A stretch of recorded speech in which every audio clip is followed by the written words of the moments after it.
मध्य प्रदेश के नरसिंहपुर जिले में आजीविका दीदी कैफे 6 महीने पहले ही शुरू हुआ था। इसके सहारे होटल व्यवसाय में उतरी महिलाओं ने कम समय में ही सफलता की एक नई कहानी लिख डाली है।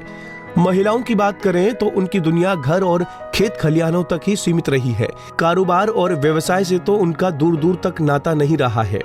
समय बदला है और बदलाव खुद अपनी कहानी कह रहा है। ये महिलाएं जागरूक हुई हैं।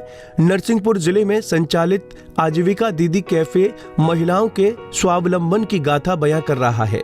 दीदी कैफे के बारे में और अधिक विस्तार से जानने के लिए हमारे संवाददाता रोहित अरोरा ने डीपीएम आजीविका मिशन नरसिंहपुर से जानकारी ली। मैं नरसिंहपुर में दीदी कैफे आ पहुंचा हूं और मेरे साथ डीपीएम आजीविका मिशन नरसिंहपुर ज्वाला कुरुसिया जी हैं।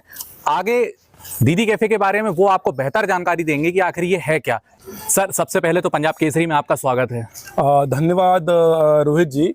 पंजाब केसरी का बहुत बहुत धन्यवाद बोलना चाहूँगा मैं, क्योंकि एक बहुत अच्छा इनिशिएटिव है। इसके माध्यम से लोगों को पता चलेगा कि हमारी स्व सहायता आजीविका मिशन की दीदी जो हैं बहुत अच्छा कार्य कर रही हैं और एक दीदी कैफे सफलतापूर्वक चला रही हैं, जिसमें यहाँ पे 17 से 18 डिपार्टमेंट्स हैं जो यहाँ पे आते हैं और दीदियों के माध्यम से बहुत सारे मतलब खाद्य प्रोडक्ट्स उनको मिलते हैं खाने के लिए। समोसा हो सकता है, आलू भंडा हो सकता है, बहुत सारी चीज़ें भी एक करके मैं आपको बताऊँगा कि हम क्या क्या करते हैं।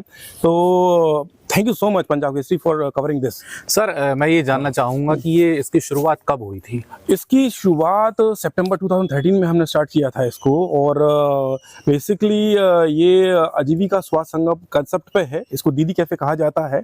इसमें हमें भोपाल से मार्गदर्शन मिला था कि हमें ऐसा कुछ यहाँ पे करना है डिस्ट्रिक्ट में। तो इसमें करीबन हमने 1 से 2 समूह के साथ में ये आजीविका स्वास्थ्य संगम दीदी कैफे को स्टार्ट किया है। इसमें इन दीदियों को हमने भोपाल में MP institute of hotel management में भोपाल में इनको प्रशिक्षण दिया गया है और वहाँ से वो प्रशिक्षण लेके आए हैं और ये दीदी कैफे को सक्सेसफुली रन कर रहे हैं और बहुत सारी डिशेज हैं जो ये बनाते हैं। इस कैफे में होटल की तर्ज पर हर स्वादिष्ट भोजन व अन्य खाद्य पदार्थ उपलब्ध है। शासकीय कार्यालय के कर्मियों से लेकर बड़े से बड़ा अधिकारी इस कैफे में मिलने वाली चाय, नाश्ता और भोजन के मुरीद हैं। जैसा कि एसआरएलएम का उद्देश्य रहता है कि महिलाओं के आय के स्रोत और उनमें सेविंग करने का ये सब हैबिट डेवलप करके आय के स्रोत बढ़ा करके उनकी जीविका को हम सुधार सकें, तो उसी में एक इम्पोर्टेंट कंपोनेंट है दीदी कैफ़े का। कि दीदी कैफ़े में कुछ महिलाएं हमने सेलेक्ट की हैं समूह, जिनको प्रोफेशनल ट्रेनिंग वगैरह दिलाई है क्यूजीन की, उन सब की क्या क्या चीज़ें वो बना सकते हैं उनका।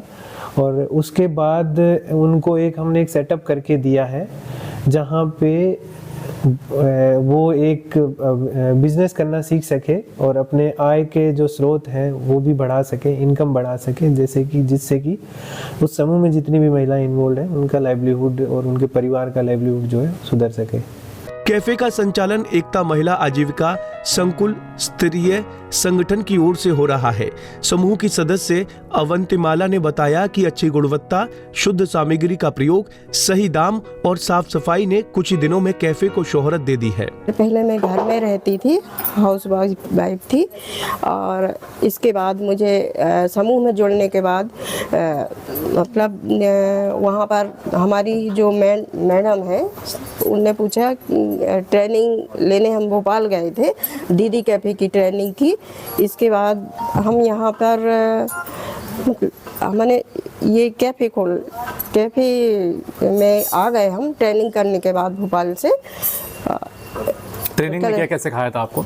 सर, खाना बनाना, नाश्ता, समोसे, आलू बड़े, आलू पराठा, भाजी वगैरह, सभी ब्रेड पकोड़े।